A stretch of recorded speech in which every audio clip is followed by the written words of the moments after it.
test the heart rate variability and different measures, the heart rate response to standing, and the Valsalva ratio. These are my disclosures, and the examples you're going to see during this lecture are made on Nicolette of Natus or on the Ultra Pro of Natus with the Synergy software. So first of all, to introduce what is small fiber polyneuropathy, well, the small fibers of the peripheral nervous system are damaged. In the skin, those small fibers, they are relaying sensory information about pain and temperature. In the organs, they regulate automatic functions such as heart rate and breathing. So these are involuntary functions. So what is autonomic neuropathy? The small fibers that control the involuntary functions are damaged. Autonomic neuropathy can lead to problems with your heart rate, your blood pressure, with your digestive system. So in this presentation, we consider what type of tests we can do with our EMG machine to evaluate this autonomic function, this autonomic dysfunction. So the main indication is, of course, when there is a generalized autonomic failure that is suspected. But in a lot of peripheral polyneuropathies, like diabetic polyneuropathy, paraneoplastic polyneuropathy, Sjögren's syndrome, we can find also some dysfunction of the autonomic nerves. In central lesions, there is also some degeneration of autonomic centers, which is possible. Like, for example, multiple system atrophy has a very significant autonomic dysfunction. And this autonomic dysfunction tells us something about the prognosis of these neurodegenerative diseases compared to other diseases like Parkinson and its Parkinson plus syndromes. So we are very interested to detect a limited autonomic failure, because this limited autonomic failure can masquerade a number of clinical syndromes like orthostatic intolerance, distal small fiber polyneuropathy. For distal small fiber polyneuropathy, the patient, they have severe complaints like pain and other sensory disturbances, but your routine motor and sensory nerve conduction studies, they can be completely normal, while this autonomic function test can really be abnormal. Another possible diagnosis, another possible syndrome is the POTS, the postural tachycardia syndrome. So the first test I want to address is the sympathetic skin response test. We give an electrical stimulation on one arm, the median nerve, and this electrical stimulation goes antidromically to the central relay. From the central relay, we have a C fiber that is going through the other arm, and in the palm of the hand, we consider that there is some kind of excitation of the neuroglandular transmission. This is based on the acetylcholine, and these C fibers are driven by the sympathetic pathway. So this is an evaluation of the sympathetic system. We know that over here in the spinal cord there is a lot of synapses. It's a polysynaptic arc reflex where there is control from the brainstem, from temporal and frontal lobes, but the exact polysynaptic pathway is not fully understood yet. But this is an evaluation of the sympathetic nervous system. Okay, next slide.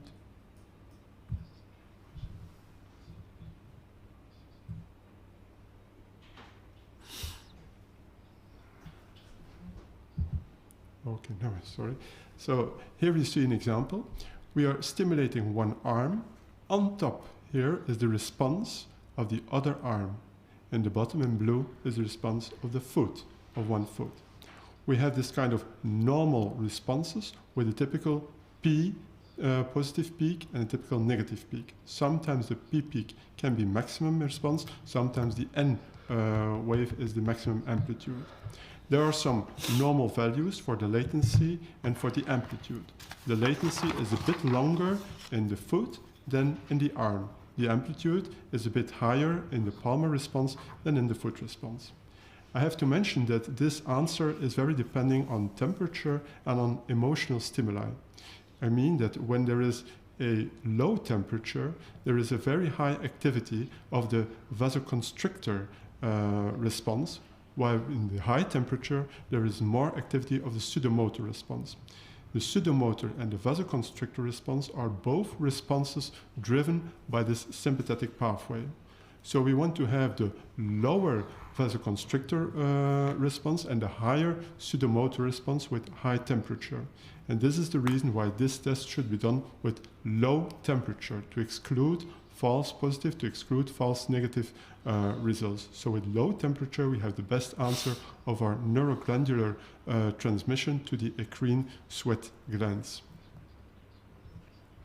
So there are different normal values of the sympathetic skin response based on latencies and amplitudes. However, in a lot of labs where they are doing this autonomic function testing, it's just like the answer is present or absent, and they're not really considering the exact values of the latencies and the amplitudes. This is an example of a male patient of 63 years old with some paresthesias. He has some paresthesias which go together with his diagnosis of monoclonal hemopathy. But if we consider the sympathetic skin response test in the arm, it's the blue line over here, and then in the foot over here, we have an amplitude in the foot of 0.6, in the arm of 2.7, which is above the lower limit levels as measured here in the table. So this is a normal exam. If we consider this female of 40 years old who is HIV positive and who has this paresthesis becoming less with antiretroviral therapy, we see here the answer in the palm and in the foot sole. In the palm, the latency is 1.8, which is within normal limits. In the foot sole, the latency is 2.44, which is within normal limits. The amplitude, however, in the hand is 0.5, in the foot is 0.2, which is just at the lower limit of the normal value. Here we have a patient with an axonal length-dependent polyneuropathy. In this patient, we see that the answer in the hands is very high. It goes to 6.3, 5.9 millivolt. This is probably because the patient is very emotional, because due to emotional stimuli or due to emotional briefing, we can have a much higher response of our eccrine sweat glands. So maybe it's false negative result.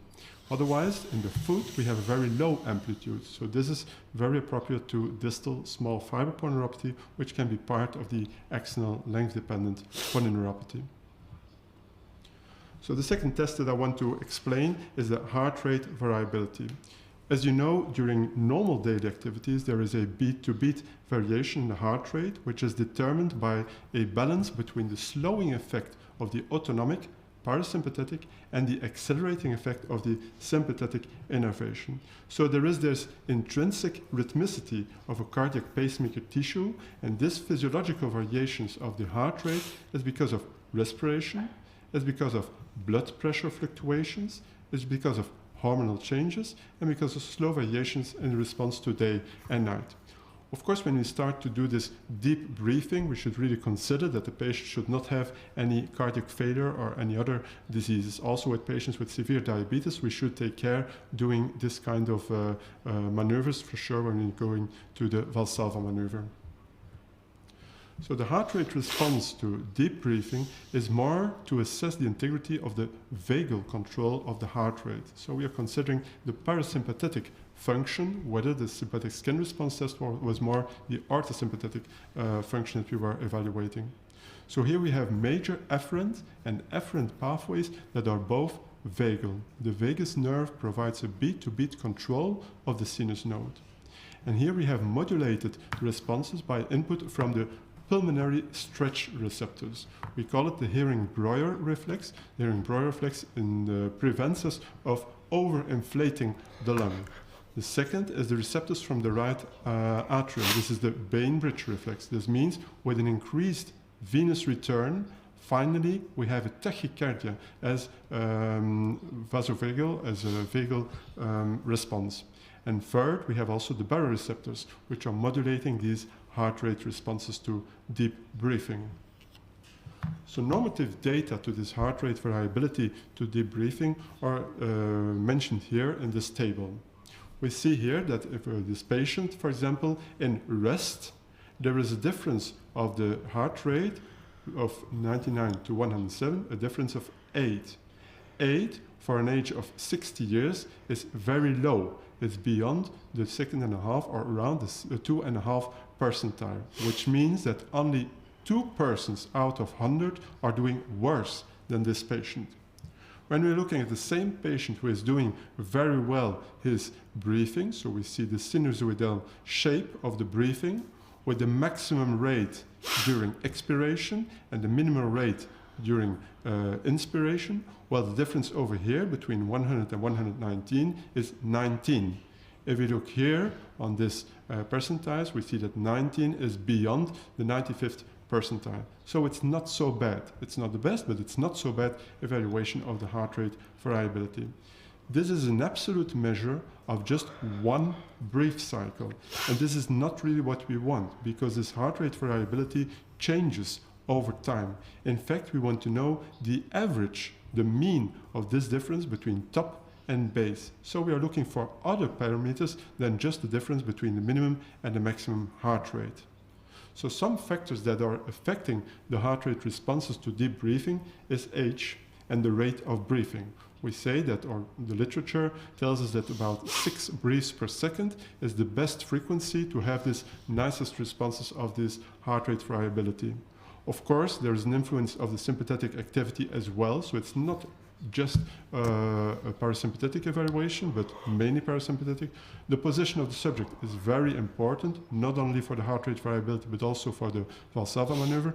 And of course, the medications. You can imagine that patients who are taking drugs or medications that are influencing this parasympathetic pathway, that those patients, they should stop this medication 24 or 48 hours before this test is done.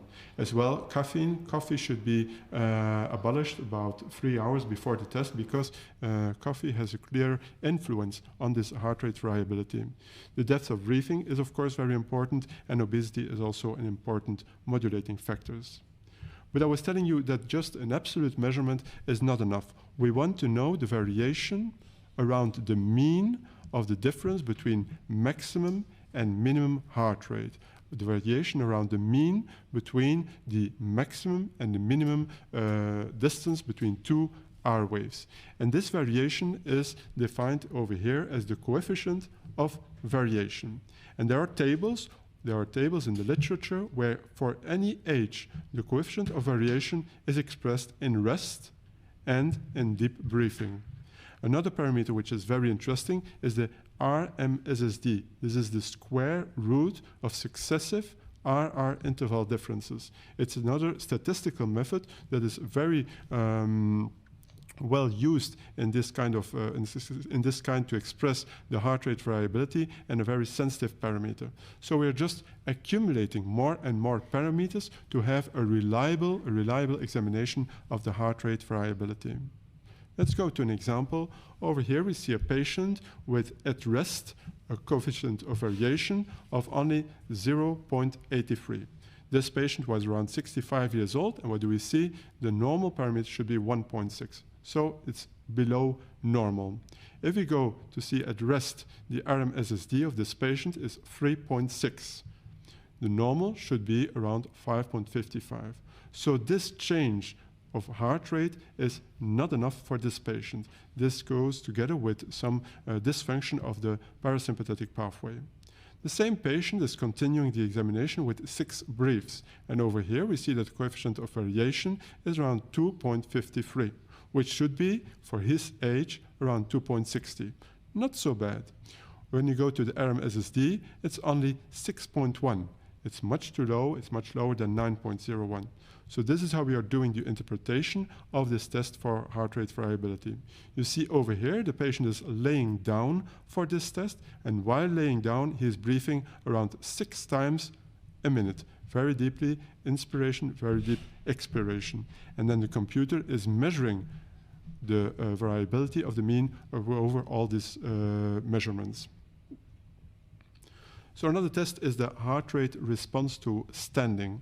So what happens when we stand up? The subject is asked to lie quietly on a couch under resting conditions, and then to stand up very unaided as quickly as practicable and remain standing quietly for about 1 minute. When we stand up, over here is the red line. When we stand up, immediately there is a sudden muscle contraction. This muscle contraction gives us a tachycardia. This tachycardia becomes a bit more when there is, of course, the hypotension. All the blood pooling in the lower limbs, there is a hypotension, and this hypotension induces a kind of reflex, a baroreflex mediated vagal inhibition, and this is, you see here, the tachycardia. This is followed by a normalization of the blood pressure, and this normalization goes again to some normal bradycardia. So what is the 30-15 ratio? It is a ratio of the longest RR interval around beat 30, which means the bradycardia around beat 30, it's over here, over the shortest RR interval around beat 15. So 30 over 15 over here. This ratio is expressed over age. For this patient, in this picture, the ratio is about, let's say here, maximum over minimum, 1.41. 1.41 is above the limits of the normal ratio. So this heart rate response to standing is normal. We keep this test for at the end of the autonomic function testing, because for autonomic function testing, the patient should be completely relaxed on the table for a couple of minutes. So only at the end, we ask the patient to stand up. Another measurement is the expiration-inspiration ratio.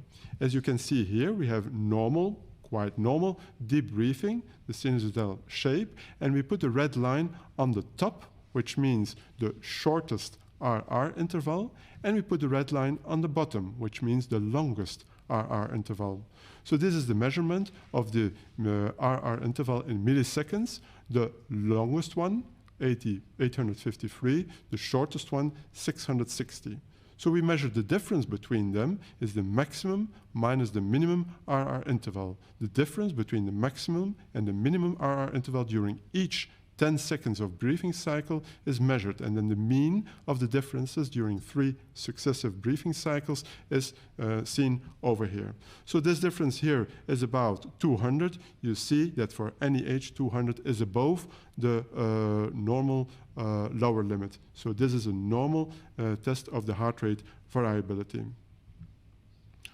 Over here, you see that these heart rate variability measurements, they have some side effects. Sorry for the obscurity of the numbers, but I try to copy you for them with words. You see here that there is a normal breathing, and you see that for this normal breathing, the coefficient of variation is 2.45. Now here there is an ectopic beat which happens very often during the whole examination of the autonomic function.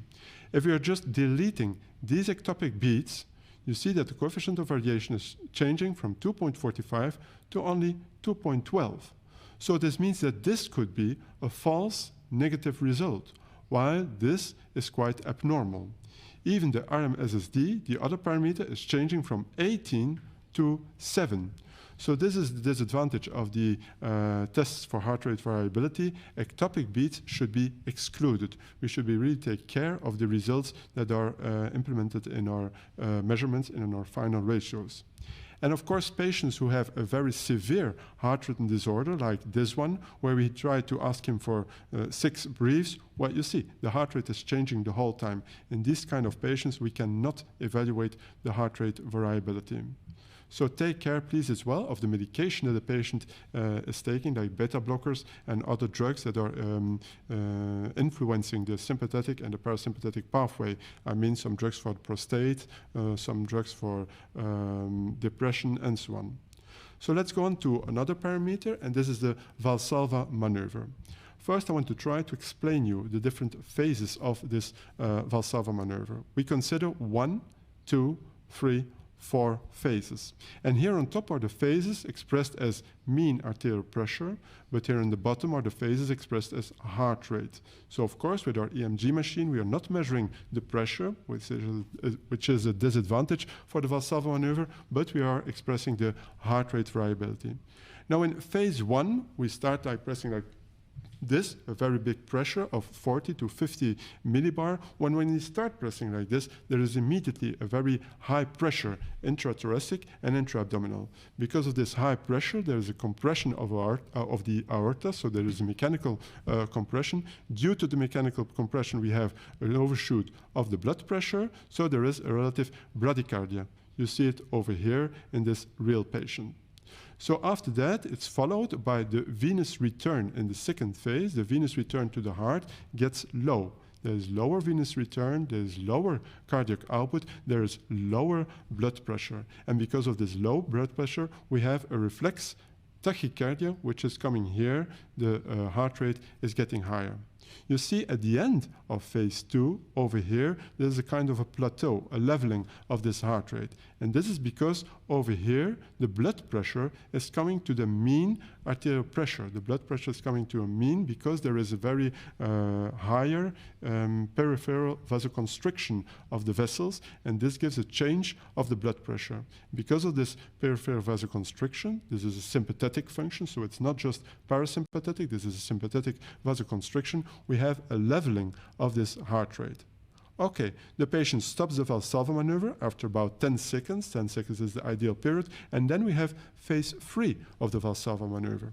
In this phase 3, there is a sudden fall of the blood pressure because, okay, sudden fall of the intrathoracic, intra-abdominal blood pressure. And because of this sudden fall, there is still a further increase of the heart rate, which is very important when we are considering the Valsalva ratio. And after that, the blood pressure is, of course, becoming very high because the output of the heart is still very high after the Valsalva maneuver, but the resistance in the peripheral arteries is still very high. So the blood pressure is very high, and this is why we have this reflex bradycardia.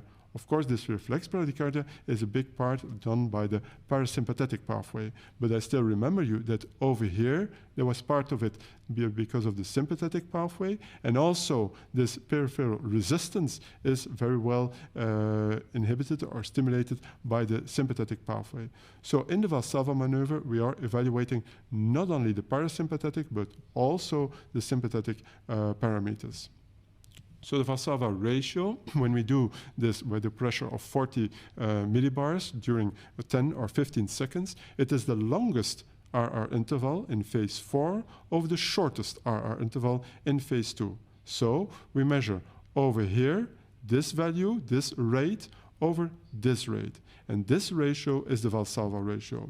The Valsalva ratio is, in dysautonomic patients, there is a loss of both the blood pressure overshoot and the reflex bradycardia, so the Valsalva ratio will be low. But, however, with this Valsalva ratio, this can occur in patients with an impaired cardiovagal function, but if there is enough sympathetic function, if there is enough tachycardia at the end of phase 2 and in phase 3, well, the Valsalva maneuver can be completely normal, even if there is not enough bradycardia. So there are a lot of disadvantages to take in account when we are considering the Valsalva ratio. When you are considering the Valsalva ratio, that may be false negative result, but still the patient has a severe autonomic failure. Some factors that affect the Valsalva ratio are, of course, the age, as you can see here in the table. For different ages, we have different percentiles for males and females, so the gender is as well a very important factor. The position of the subject is also very important. When the subject is laying down, there is an equal pressure on the thorax and on the abdomen. Because of the equal pressure on the thorax and the abdomen, the blood pressures will have different values than when standing up. So the Valsalva ratio will be not that high when the patient is supine comparing to the patient standing up. And this is a reason to reduce the false negative results by just laying down the patient. Of course, the expiratory pressure is, of course, very important because we want to reach the second phase, we want to reach the third phase, so there should be a very high pressure to include the sympathetic function, the volume status, and of course, here as well, the medications are very important. Because Here's an example of a male of 60 years old. The male thinks that he has multiple sclerosis, and he had some very strange complaints of dizziness, he did not feel very well. So, okay, we did an examination. But this patient, he took a calcium antagonist. So calcium antagonists, they are like vasodilating the peripheral vessels. Because of the vasodilatation, there is no real constriction. And as you know, as I told you, the constriction is very important to increase this tachycardia, to increase the heart rate response.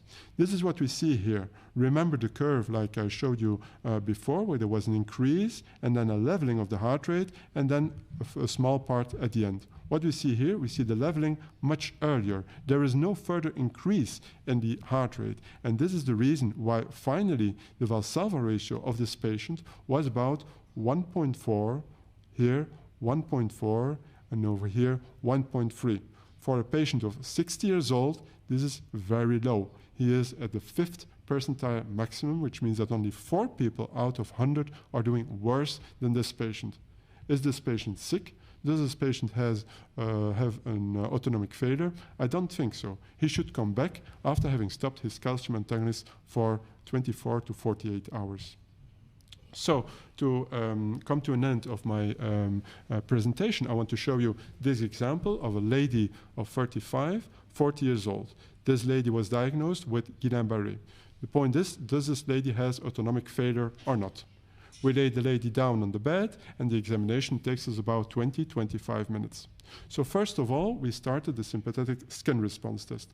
Over here, you see the response on the palm and on the foot. The latency, palm is 1.50. Compared to the table over here, it's normal. 2.09 for the foot, it's normal. The amplitude, 0.5 for the palm, it's normal. 0.1 for the foot is not normal. It's beyond the normal limit. So we have some kind of orthosympathetic dysfunction in this female lady with Guillain-Barré. We continue our autonomic function. This lady starts to breathe. In rest, she has, not very clear heart rate variability.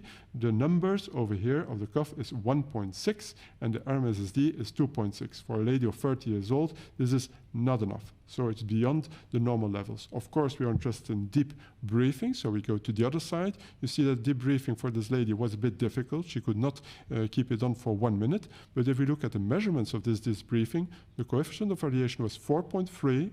The RMSSD was 7.2, which is far below normal, which means that she has not only orthosympathetic but also parasympathetic dysfunction. We continue our measurements, and now we are looking at the absolute change of heart rate between maximum and minimum during rest and during 6 breaths. Well, during 6 breaths, the difference is 102, 111 is 9. For her age of 30, 40 years old, 9 is very low. Only 2 subjects out of 100 are doing worse. So there is a clear dysfunction of her parasympathetic function. So we are trying to do the Valsalva maneuver. Well, the Valsalva maneuver was rather difficult because, as you can see, this patient has ectopic beats. And if there are these ectopic beats, the computer will consider the Valsalva ratio between the maximum and the minimum, but take into account these ectopic beats. And of course, then the Valsalva ratio is very high.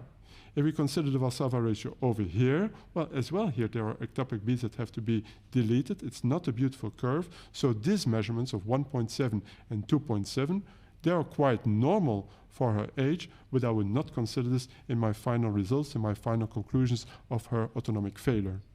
So after all, we did in this lady a lot of tests to conclude that more than 50% of the results are abnormal, so there is a clear autonomic failure.